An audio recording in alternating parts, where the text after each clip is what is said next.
മീനും കള്ളും നിവേദ്യം, കൂടെ നായ, ഭക്തരുടെ മുന്നിൽ നേരിട്ടെത്തി സംസാരിക്കുന്ന ദൈവം.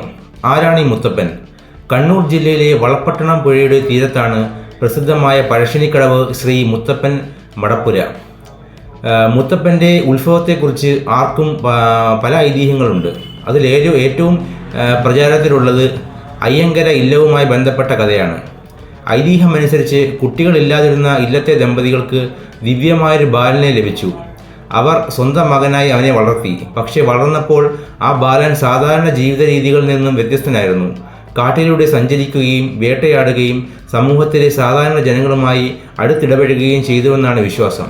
പിന്നീട് തൻ്റെ ദൈവിക സ്വരൂപം വെളിപ്പെടുത്തി അദ്ദേഹം ഇല്ലം വിട്ടുവെന്നും ഐതിഹ്യം പറയുന്നു. മുത്തപ്പൻ ആരാധനയുടെ മറ്റൊരു പ്രത്യേകതയാണ് തിരുവപ്പനയും വെള്ളാട്ടവും. ഇവ മുത്തപ്പൻ ആരാധനയിലെ പ്രധാന തെയ്യം രൂപങ്ങളാണ്. മുത്തപ്പൻ്റെ കൂടെയുള്ള നായയ്ക്കും പ്രത്യേക സ്ഥാനമുണ്ട്. വേട്ടക്കാരനായ മുത്തപ്പൻ്റെ വിശ്വസ്ത സഹചാരിയായിരുന്നു നായ എന്ന് വിശ്വാസികൾ പറയുന്നു. അതുപോലെ മീനും കള്ളും മുത്തപ്പൻ്റെ ആരാധനയിലെ പരമ്പരാഗത നിവേദ്യങ്ങളുമായി ബന്ധപ്പെട്ടിരിക്കുന്നു. എന്നാൽ ഏറ്റവും മനോഹരമായ പ്രത്യേകത എന്താണെന്നറിയാമോ? മുത്തപ്പൻ ഭക്തരിൽ നിന്നും അകലെ നിൽക്കുന്ന ദൈവമല്ല.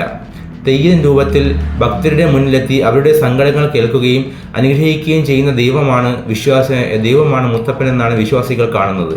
അതുകൊണ്ടായിരിക്കാം ഇന്നും ആയിരക്കണക്കിന് ഭക്തരുടെ മനസ്സിൽ ഒരേയൊരു വിളി, മുത്തപ്പ കാത്തുകൊള്ളണേ. നിങ്ങൾ പറശ്ശിനിക്കടവ് മുത്തപ്പൻ്റെ ദർശിച്ചിട്ടുണ്ടോ? നിങ്ങളുടെ അനുഭവം കമന്റിൽ പറയൂ. ചിന്തിക്കുന്നവർക്കായി ആത്മഭാരതം.